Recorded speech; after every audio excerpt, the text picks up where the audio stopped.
तो आज का जो बहुत ज्यादा इम्पोर्टेंट टॉपिक हम लोग डिस्कस करने जाएंगे वो टॉपिक है आपका मीटर ब्रिज। इससे पहले हम लोग ऑलरेडी इसे प्रीवियस लेक्चर में वीक स्टोन ब्रिज के बारे में पढ़ चुके हैं। ठीक, तो आज का जो टॉपिक है जो 5 मार्क्स के लिए बहुत इम्पोर्टेंट माना जाता है, जिसका नाम है आपका मीटर ब्रिज। ठीक है, क्या नाम है आपका यहाँ पे? मीटर ब्रिज, या इसको दूसरे नाम से जानते हैं स्लाइड वायर ब्रिज। किस नाम से जानते हैं दूसरे नाम से? Slide wire bridge. कभी-कभी होता क्या है, इस टॉपिक के हिसाब से ये नाम ही क्यों रखा गया, मीटर ब्रिज ही क्यों बोलेंगे, या इसको स्लाइड वायर ही ब्रिज क्यों बोलेंगे? तो इसका भी हम आपको कॉन्सेप्ट देंगे। जब इसको कॉन्सेप्ट पढ़ाएंगे तो बीच में कॉन्सेप्ट डालेंगे कि मीटर ब्रिज ही नाम क्यों आया, या इसका नाम स्लाइड वायर ही क्यों रखा गया। उसका कॉन्सेप्ट है, इसका एक बेस कॉन्सेप्ट है और एक जबरदस्त कॉन्सेप्ट बनाया है। तो चलिए, सबसे पहली बात कि इससे पढ़ने से पहले आपने प्रीवियस टॉपिक में पढ़ा था कि वीट स्टोन ब्रिज में उसके एक रिलेशन आया था, फाइनल रिलेशन कि हमारे पास R1 by R4 equal to R2 by R3। ये आपको एक रिलेशन आया था जिसका हमने कहा था U बट्टा U बराबर U बट्टा U। दूसरी चीज हमारा इसके बारे में सबसे पहले क्या जानना है, थोड़ा ध्यान से सब कुछ सुनना है, कोशिश करना है इसमें समझने का। जहां पे डाउट आए वहीं पे आपको टॉपिक करना है, वहां पे डाउट आपको पूछना है। सबसे पहले इस टॉपिक के बारे में सबसे पहले मीटर ब्रिज क्या है, क्या काम करता है और उसका हम यूज कहां करते हैं रियल लाइफ, ये हम समझेंगे। ये क्या चीज है, क्या काम करता है और इसका हम रियल लाइफ में कहां यूज करते हैं। ठीक है, सबसे पहले इसके बारे में जानेंगे कि मीटर ब्रिज जो है एक सेंसिटिव डिवाइस है। कैसा डिवाइस है? सेंसिटिव। यानी सेंसिटिव का मतलब क्या है? ऐसा डिवाइस जो सेंस करके काम करता है।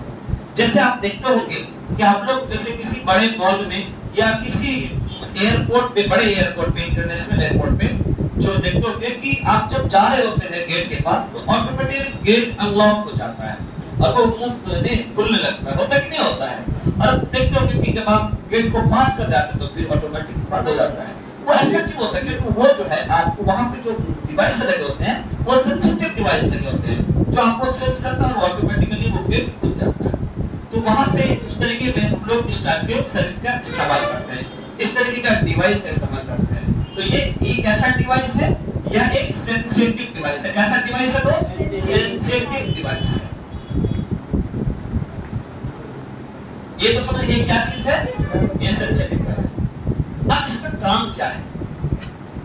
ऐसा काम है कि अननोन रेजिस्टेंस को मालूम करना होता है। जैसे कल भी पढ़े थे कि 4 रेजिस्टर को अरेंज कर रखता है जिसमें से एक रेजिस्टर क्या है? अननोन है। उसी तरीके से इसका काम है हमारे, इसका ये कॉन्सेप्ट है, ये सेंसिटिव डिवाइस है और इसका काम यही है कि अननोन रेजिस्टेंस को मालूम करता है। तो सर क्या फर्क हुआ कि वीट स्टोन ब्रिज में और मीटर ब्रिज में फर्क क्या है? तो बस हमने वही कह देंगे इसका आंसर कि इसका जो वीट स्टोन ब्रिज का हाइब्रिड चीज है। जैसे आप पहले बुलेट जो गाड़ी चलता था तो किक मार के स्टार्ट करते थे, उसका हाइब्रिड क्या है? सेल्फ मार के स्टार्ट करते हैं। उसी तरीके से दोनों काम सेम है, लेकिन अब बदलाव कुछ आया है। तो इसका क्या मतलब है? इसके कॉन्सेप्ट में उसके क्या फर्क है? तो वो आपका सेंसिटिव डिवाइस नहीं था, वो आपका सेंसिटिव डिवाइस था नहीं था, ये आपका सेंसिटिव है। काम दोनों का सेम है, लेकिन थोड़ा सा फर्क है कि वो सेंसिटिव डिवाइस नहीं था और ये कैसा डिवाइस है? क्लियर है कॉन्सेप्ट? अगर कभी पूछा जाए तो लक्ष्य में क्या हम बोलेंगे कि एक सेंसिटिव डिवाइस है जिसका काम क्या होता है? अननोन रेजिस्टेंस को मालूम करना। You know about the unknown resistance, unknown resistance मालूम करना। ये इसलिए आपको वर्ड में लिख देता हूं कि आपको लंबे समय तक चीजों की परख हो, चीजों को याद रहे, है ना? अननोन रेजिस्टेंस मालूम करने के काम में लाते हैं।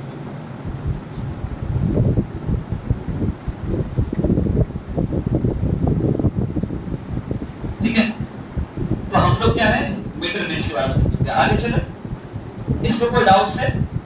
Have any doubts?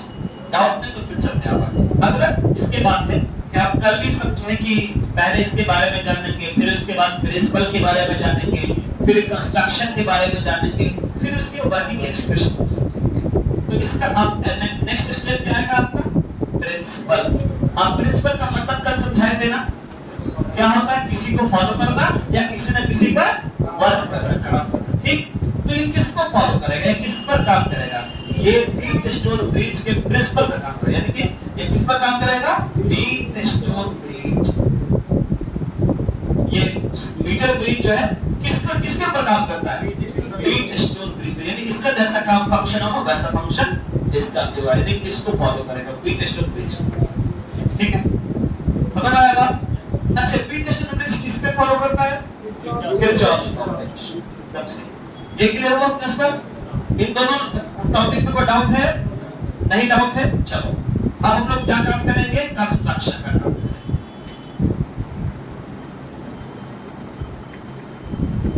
कंस्ट्रक्शन में ये चीज होते हैं, जैसे आप लोग घर बनाते हो चीजों को करते हो ना कि क्या क्या चीज चाहिए, है ना, वैसे ही जब ये आप डिवाइस बनाओगे तो उस डिवाइस को बनाने के लिए आपको एप्रेंटिस की जरूरत तो पड़ेगा, सामग्री की जरूरत पड़ेगा, नहीं पड़ेगा भाई, पड़ेगा कि नहीं पड़ेगा।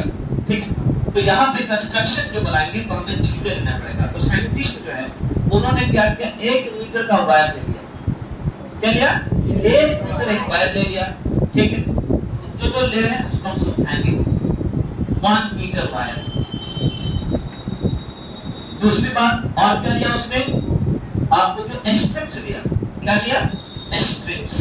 सर ये क्या होता है स्ट्रिप्स, मैं आपको समझा दूं स्ट्रिप्स का। स्ट्रिप्स का मतलब ये होता है कि जैसे किसी भी ऑब्जेक्ट को सही से फिक्स्ड अरेंजमेंट करने के काम में आते हैं, यानी दो, जैसे हमारे पास रजिस्टर है, इसको हमको सही से अरेंज करने के लिए, सही से सजाने के लिए हम क्या करते हैं, स्ट्रिप्स का इस्तेमाल करते हैं। जैसे देखे होंगे कि जैसे ये वॉल है, तो वॉल में हम लोग कटिंग क्यों करते हैं, कि इसमें पाइप सही से फिट बैठ सके, ना कि सही से अरेंजमेंट हो सके, इधर-उधर भागे नहीं, इसलिए ना हम लोग खांचा करते हैं। उसी तरीके से जैसे एक और एग्जांपल बता रहा आपको कि चीनी मिट्टी वाला हीटर देखे हो, जो गोल होता था, उसमें वो वायर लगता था, नाइट्रोन वायर, हीटर देखे हो। ठीक है, उस हीटर में जो खांचा बना होता था वो स्ट्रिप्स है, समझ लो। जैसे हमारे पास बटन है ना, उसमें भी आपको 2 नोब होते ना, तो 2 नोब है वो आपका स्ट्रिप्स है। क्यों कह सकते हो, क्योंकि वो नट का इस्तेमाल जो है आपको सही से वायर को टाइटनेस करने के लिए, सही से वायर को अरेंज करने के काम में आता है। तो स्ट्रिप्स का कुल मिलाकर मतलब ये हुआ कि कोई भी ऑब्जेक्ट, जो कोई भी डिवाइस को कोई सब्सटेंस लगाते हैं, तो उसको सही से अरेंजमेंट करने के लिए स्ट्रिप्स का इस्तेमाल करते हैं। ठीक है कि नहीं। अब ये बेंच टेबल क्यों लगा हुआ है, कि स्टूडेंट को सही से बैठने के लिए, है ना, आप सही से बैठिए, सही से पढ़िए, इसके लिए। स्ट्रिप्स का मतलब समझ आया, कोई भी ऑब्जेक्ट लगेगा उसको सही से अरेंज करना है, तो हम क्या करेंगे, स्ट्रिप्स करेंगे। ठीक, अच्छा चलिए हम लोग स्टार्ट करते हैं। अच्छा एक और बात है, आप अभी तक जो है चैप्टर के अंदर में कितने रेजिस्टेंस के बारे में पढ़ा, 4। एक आपने पढ़ा होगा इंटरनल रेजिस्टेंस, एक पढ़े होंगे एक्सटर्नल रेजिस्टेंस, एक आपने पढ़े होंगे वायर रेजिस्टर, और एक पढ़े होंगे कार्बन रेजिस्टर, है ना। कार्बन रेजिस्टर में पढ़ते हैं B B Roy grade Britain variant Y, है ना, कलर कोड देखकर जो है कलर देखकर आप बता सकते हैं। तो इसमें कैसे समझेंगे कि हमारे पास इंटरनल रेजिस्टेंस है, तो बैटरी एक सिलेंडर से बैटरी, पेंसिल बैटरी के बाद जो लगा होगा रेजिस्टेंस वो इंटरनल कहलाएगा, और एक्सटर्नल सोर्स के साथ जो लगा होगा रेजिस्टेंस वो एक्सटर्नल कहलाएगा, इनके भी कहलाएगा। उसके बाद वायर रेजिस्टर क्या होता है, जैसे कि हमारे पास वायर रेजिस्टर का काम क्या होता है, कुछ ओम तक करंट को आपको अपोज करेगा, कुछ न्यू 100 ओम तक, जैसे आपका ये वायर है, ये कुछ 100 ओम तक करंट को अपोज करेगा। दूसरी चीज ये हमारे पास कि कार्बन रेजिस्टर है, तो ज्यादा हायर रेजिस्टेंस कहा जाता है उसको, कि ज्यादा करंट को अपोज करना है तो आपको कार्बन रेजिस्टेंस लगाना पड़ेगा, है ना। तो आपने टोटल कितना रेजिस्टर पढ़ा, 4। इंटरनल कैसे समझेंगे, बैटरी के टेस्ट पर लगाओ। एक्सटर्नल कैसे समझेंगे, कि व्हाट एक्सटर्नल सोर्स के साथ जो लगा हो। अब वायर रेजिस्टर किसको बोलते हैं, जो तार होते हैं उसमें जो करंट को अपोज होता है उसको वायर रेजिस्टर बोलेंगे। कार्बन रेजिस्टर किस काम में आता है, हायर करंट को अपोज करने। क्लियर है बात, क्लियर है। तो यहाँ पर कंस्ट्रक्शन लेंगे, तो यहाँ पे कंस्ट्रक्शन लेते हैं, तो सबसे पहले स्ट्रिप्स ले लेते हैं। स्ट्रिप्स थोड़ा सा ध्यान से देखिए, डायग्राम थोड़ा सा ऊपर चलना है, नीचे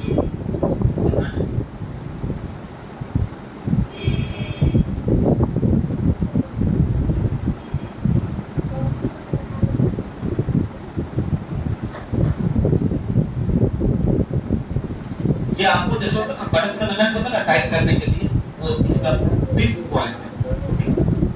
सारे लोग ध्यान से यहाँ पे देखिए, क्योंकि डायग्राम मेन होता है बनाने में एग्जामिनेशन के दौरान, और डायग्राम बनाने के लिए अच्छी कला की जरूरत पड़ती है। अच्छी, क्योंकि डायग्राम बनाने के लिए सबसे पहले दिमाग में ये रखना होगा कि पहले कौन सा लाइन खींचेंगे, उसके बाद कौन सा लाइन खींचेंगे, डायग्राम अच्छा बन सके।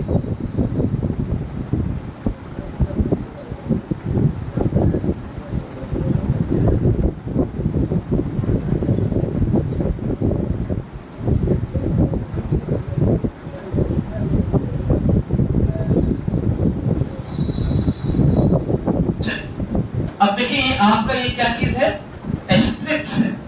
अब इसके साथ बहुत सारे चीज कनेक्टेड होंगे। एक तो होगा 1 मीटर वायर। आपने क्या किया, इस स्ट्रिप्स के दो एंड से, यानी एक एंड ये और एक एंड ये, इस दो एंड से क्या करेंगे हम लोग, 1 मीटर का एक वायर को कनेक्ट करते हैं। 1 मीटर, 1 मीटर में कितने सेंटीमीटर हो रहा है, 100 सेंटीमीटर। पता चला कि दोनों एंड आपस में कनेक्टेड हो गया कि नहीं हो गया, यहाँ भी कनेक्ट कर दिया और यहाँ भी आपस में कनेक्ट कर दिया। 100 से ये एक्सपेरिमेंटल वैल्यू है।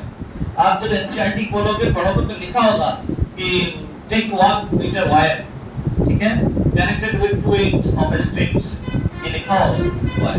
उस पर ये हो गया, ये आपस में कनेक्टेड हो गया, लेकिन ये दोनों आपस में कनेक्टेड है, ये दोनों में कनेक्टेड है। देखिए यहाँ पे क्या करेंगे, अच्छा ये कौन सा, ये वायर है, ये कौन सा रेसिस्टर हो जाएगा, वायर रेसिस्टर।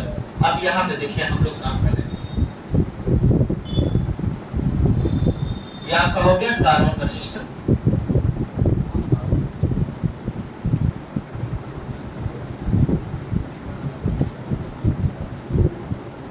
ये क्लियर हुआ। अब देख पाइएगा कि हर स्ट्रिप एक दूसरे से कनेक्टेड है कि नहीं कनेक्टेड, आराम से कुछ भी काम हो सकता है।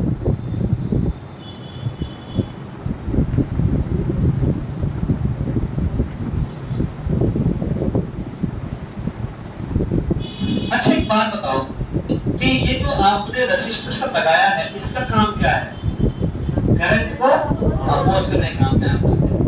करंट आएगा कहां से, से लगा हुआ वोल्टेज सोर्स अभी नहीं लगा हुआ, तो हम लोग क्या करते हैं, सबसे पहले वोल्टेज सोर्स लगा देते हैं।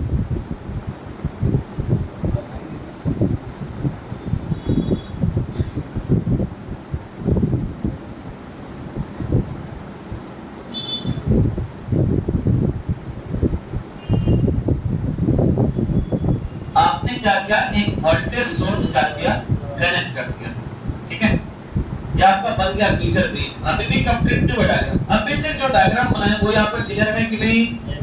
आपने 100 सेंटीमीटर का एक वायर ले लिया जो दोनों स्ट्रिप से कनेक्टेड है। उसके बाद आपने क्या किया कि यहाँ पर दोनों स्ट्रिप्स को किसी रेसिस्टर के साथ कनेक्ट कर दिए।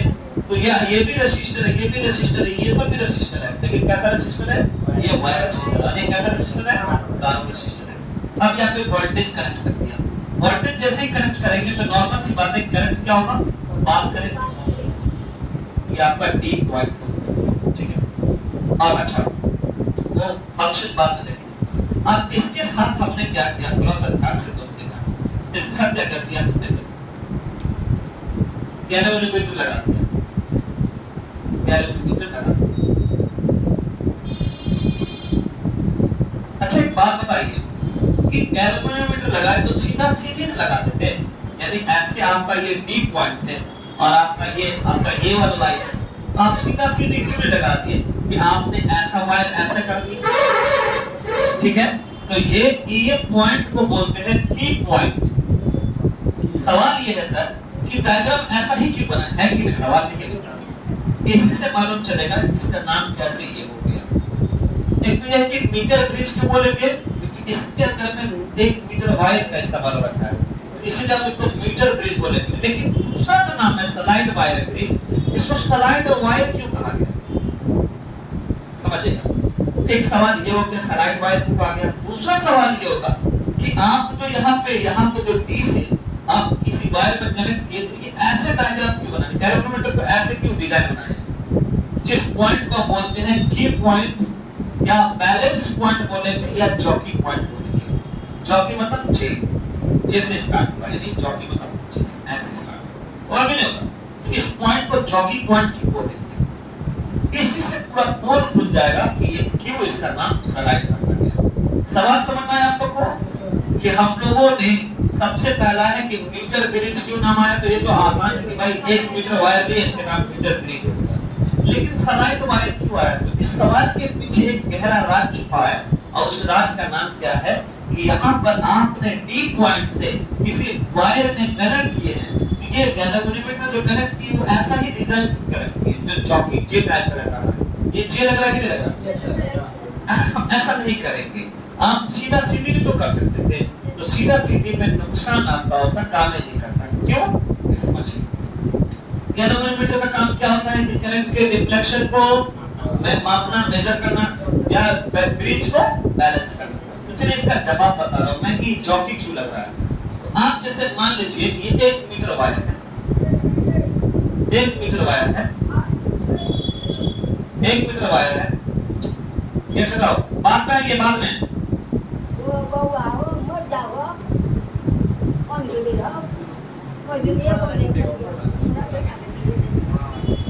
तो यहाँ पर सवाल है कि हमारे पास ये जे क्यों लग रहा है। तो इसका जवाब सुनिएगा बहुत शानदार तरीके से। मान लेते हैं कि ये जो 1 मीटर की जो इक्वेटर है, 1 मीटर की वायर मान लिया, ठीक है, और ये आपका डी पॉइंट हो गया।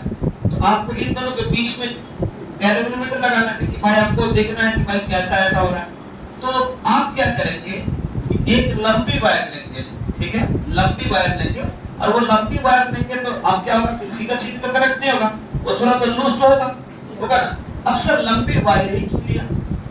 तो क्या फिक्स है कि यहीं पे आप बैलेंस होगा कि 100 सेंटीमीटर के किसी भी पॉइंट पे बैलेंस होगा, करंट सर्किट बैलेंस होगा। तो आप यहाँ पर देख रहे हैं यही पॉइंट है, तो यही पॉइंट पे बैलेंस होगा नहीं। तो आपका वायर अगर फिक्स यहाँ से अगर इतने लंबा वायर था, ये इधर आपको स्लाइड करता वायर टूट जाता वायर, ऐसा बात। तो लंबी वायर लिए इसलिए कि ये इस पॉइंट से यहाँ भी जा सके, यहाँ भी पता कर सके, यहाँ भी पता कर सके, यहाँ यहाँ यहाँ, यानी आपको मूव कर सके। इसीलिए कहा गया स्लाइड वायर।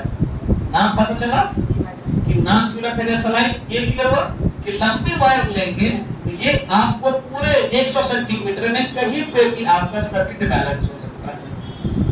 आप अगर फिक्स इतना ही अगर सीधा सीधी वायर लेते तो इतना ही छोटा वायर होता कि आगे बढ़ पाता, टूट जाता, एक पॉइंट से कनेक्ट हट जाता। तो इसलिए लंबी वायर लिए तो जब यहाँ पे लाते हैं तो वो जे टाइप का बन जाता है। जैसे ये बना हुआ ना जे टाइप का, लंबी वायर है तो ये जे टाइप का बना हुआ है, तो वैसे ही ये बन जाता। जब बन जाता तो लंबी वायर लिया कि क्यों लिए? क्योंकि ये इस वायर को यहाँ भी ले सकते हैं, यहाँ भी मेजर कर सकते हैं, यहाँ भी यहाँ।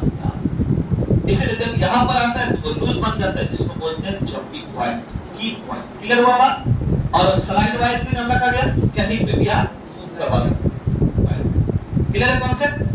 अब इस पॉइंट को जे ऐसा ही डिजाइन क्यों बना कि गैल्वेनोमीटर के साथ कनेक्टेड वायर है, वो आपकी लॉन्ग वायर है जो आपको शो कर देता है कि चौकी टाइप का। लॉन्ग वायरिंग लिया गया कि वो हर पॉइंट पे पता कर सके कि किस पॉइंट पे आपका पूरा सर्किट क्या है, बैलेंस है। क्लियर है कॉन्सेप्ट?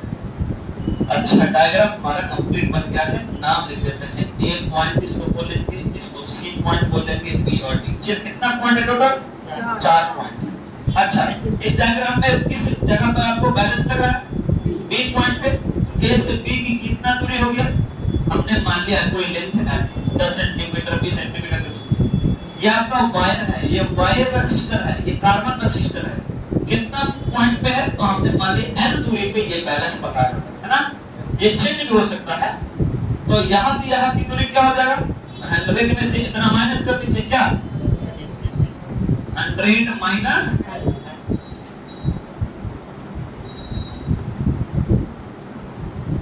ये हो गया। अच्छा, अभी तक पूरा डायग्राम समझ में आ गया? स्ट्रिप्स लिए, कनेक्ट कर दिए, ये लगा दिए, ये लगा दिए।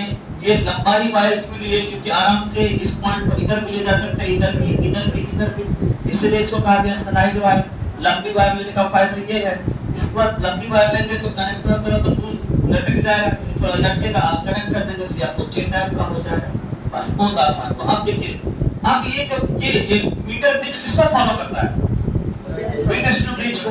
अब इस डायग्राम से वीटस्टोन बनाना है, समझे? चलिए स्टार्ट करें। अब देखिए स्टार्ट कहां से होगा आपका? वोल्टेज सोर्स से। अच्छा इसमें कितना पॉइंट है आपके पास? 4 point, A B C D. और कितना रेसिस्टर है? 4। एक तो हो गया, दिख रहा है जो पी क्यू है, ठीक है। एक क्या है एन और दूसरा है डेल माइनस। तो ये कौन सा रेसिस्टर है? वायर रेसिस्टर, ठीक है। ये आपको 3D डायग्राम हो गया।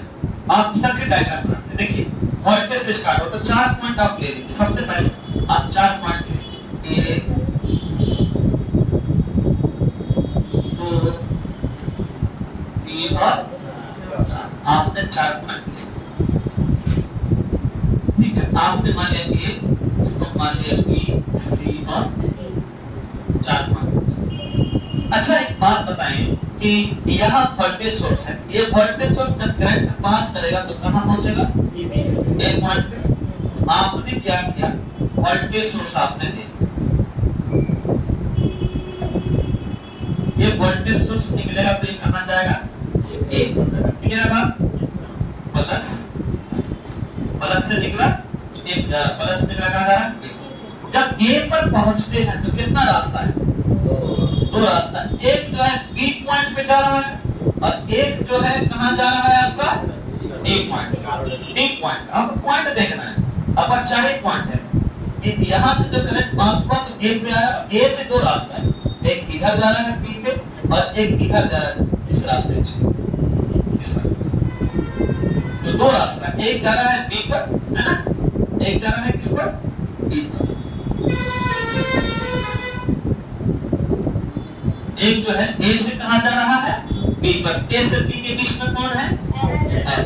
ये सर्किट डायग्राम, इसलिए रेजिस्टेंस दिखाना पड़ेगा। अब दूसरा बात आते हैं, अब ए से कहां जा रहा है? डी पर। ए से आपका जो है डी पर जाएगा। ए से डी के बीच में कौन सा रेजिस्टर है? ए से डी के बीच में कौन रेजिस्टर है? जिसका नाम क्या है? क्लियर है बात? इतना क्लियर हुआ? यानी आपके पास यहां से करंट यहां आता है, यहां से 2 रास्ता, एक इधर जाएगा और एक इधर को जाएगा। इधर जाएगा तो बी पॉइंट पे रास्ता क्लियर, और यहां से जाएगा तो यहां पहुंचेगा। ए से बी के बीच में एल है और ए से डी के बीच में कौन है? बी। अब देखिए बी तक पहुंच गए। अब बी पॉइंट पे जब पहुंचते ही है तो यहां से कितना रास्ता है? 2। एक से आपका गैल्वेनोमीटर कनेक्टेड है और एक से आपका सी पॉइंट कनेक्टेड है कि नहीं? एक रास्ता इधर को है, एक रास्ता इधर। तो आपके पास बी पॉइंट से 2 रास्ता है। एक रास्ता कौन है? सी पर, और एक रास्ता किधर है? जो गैल्वेनोमीटर नगर। क्लियर है बात? तो आप देखिए, तो बी से सी के बीच में कौन आती है? बी से सी के बीच में कौन है? 100 माइनस, और ये तो है। अच्छा सर ये भी रास्ता हमारा क्लियर, ठीक है, ये भी रास्ता क्लियर। अब बचा ये रास्ता है, तो डी से निकलेगा तो कहां जाएगा? है ना? तो डी से निकला तो कहां जाएगा? सी पर जाएगा। तो डी से सी के बीच में कौन है? डी से निकलेगा तो कहां जाएगा? सी पे। तो डी से सी के बीच में कौन है? डायग्राम समझे ये वाला? इधर से जब फिर निकलते हैं तो कहां जाएगा फिर? तो ये यहां से निकलता है, ठीक है, यहां पहुंचता है। Clear concept? अच्छा आप समझो कि किसी बच्चे को डाउट है तो पूछ लो, किसी बच्चे को डाउट है तो पूछ लो। Get start. ये क्लियर हुआ? अब यहाँ पे ये कैसा लग रहा है डायग्राम? कैसा डायग्राम लग रहा है? कल वाला क्या पढ़े थे? हीट स्टोन ब्रिज लग रहा है ना, जिसका फॉर्मूला हम लोग जानते भी हैं। According to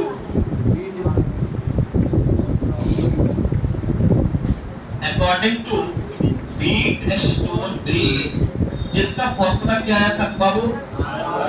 R1 by R4 is equal to R2 by R।